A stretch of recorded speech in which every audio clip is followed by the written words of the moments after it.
warahmatullahi wabarakatuh.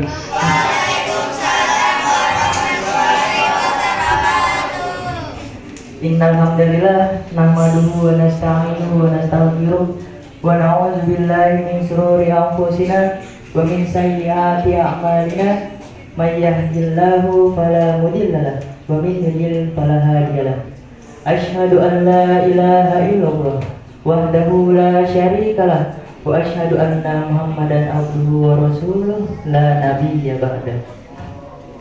Pertama-tama dan yang paling utama, marilah kita panjatkan puja dan puji syukur kita atas kehadiran Allah Subhanahu wa taala karena nikmat dan karunia-Nya sehingga kita dapat berkumpul pada malam hari ini.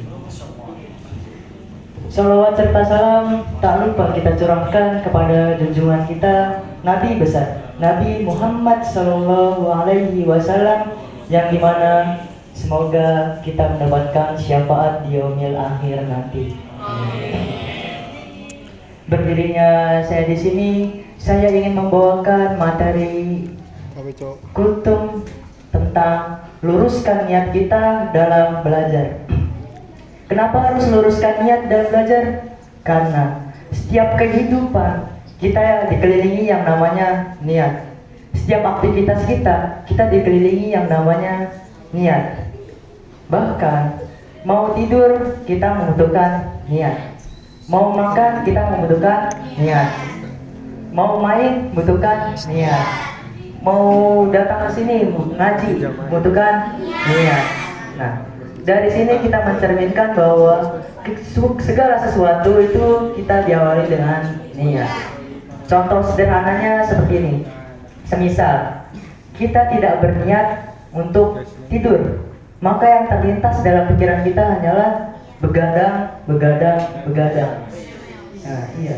Karena di pikiran kita itu atau di hati kita sudah tidak niat untuk tidur, maka yang ada di pikiran kita hanyalah begadang. Dari malam hingga pagi kita tidak tidur. Karena di hati kita sudah tidak diniatkan untuk tidur.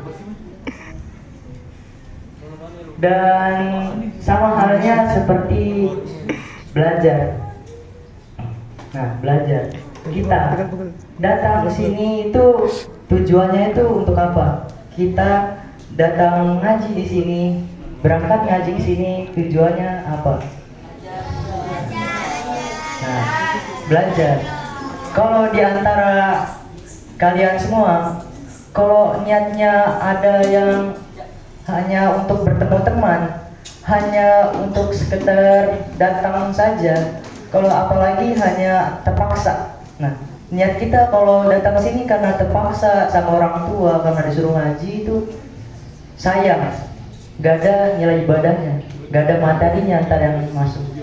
Karena niat kita datang ke sini cuma hanya bertemu teman doang, hanya sekedar datang aja. Itu harus diluruskan lagi niat kita. Luruskan niat kita datang ke sini mau ngapain, mau bisa belajar, kayak mendapatkan ilmu lah sebanyak-banyaknya. Karena ilmu itu bakalan bermanfaat untuk seterusnya.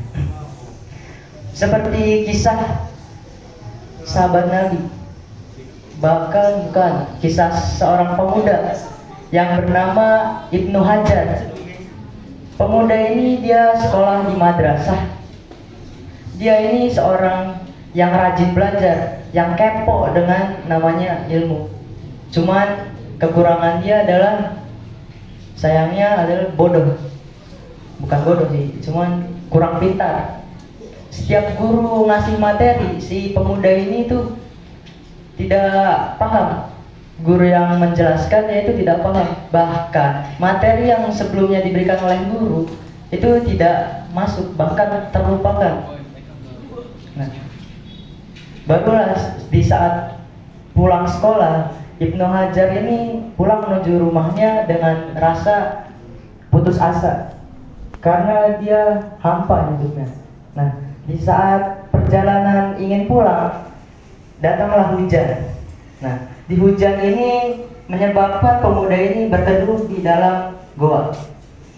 Nah, apa yang pemuda ini lihat saat di dalam goa? pemuda ini melihat batu yang besar. Batu yang besar yang ditetesi oleh air secara terus menerus. Nah, batu yang besar ini dia berlubang akibat tetesan air. Dan pemuda ini berpikir sejenak, merenungi. Dia berpikir bahwa batu yang besar saja bisa berlubang akibat tetesan air secara terus-menerus. Apalagi kepala kita yang tak sekeras batu. Nah, pada intinya gini. Apabila kita ditetesi oleh ilmu secara terus-menerus, mau sekeras apapun pikiran kita, mau sebodoh apapun, kalau kita ditetesi oleh ilmu secara terus-menerus, maka insya Allah materi yang diberikan akan menyerap dalam pikiran kita. Asalkan kita dibarengi dengan yang namanya ada yang berbagai hal. Yang pertama, niat. Yang kedua, tidak putus asa atau bersabar. Yang ketiga, selalu konsisten, mengulang materi.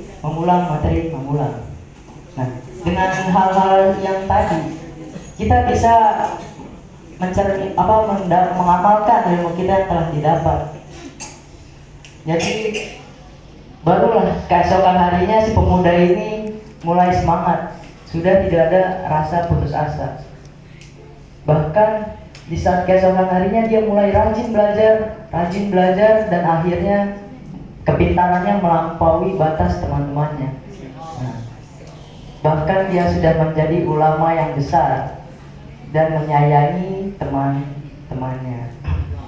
Nah, pelajaran yang kita dapat itu, sesulit apapun pelajarannya, sesusah apapun masalahnya, kalau kita niatnya baik, maka akan mendapatkan hasil yang baik. Ketika kita berniat buruk, maka kita akan mendapatkan hasil yang buruk. Seperti hadis yang menjelaskan innamal a'malu binniyat. Segala sesuatu tergantung pada niat. Bukan segala sesuatu tergantung pada wajah, bukan. Apalagi ekonomi. Enggak. Innamal a'malu binniyat. Segala sesuatu tergantung pada niat. Jadi pada intinya itu kita harus luruskan niat kita. Luruskan kedepannya itu mau jadi seperti apa. Dan juga jangan hanya sekedar niat aja. Cuman kita harus butuh bukti nyata. Gak perlu kata-kata, yang penting bukti nyata. Nah, bukti nyata itu juga harus dibarengi dengan yang namanya akhlak juga. Seperti halnya innamal a'malu binniyat. Segala sesuatu tergantung pada niat, bukan wajah. Sama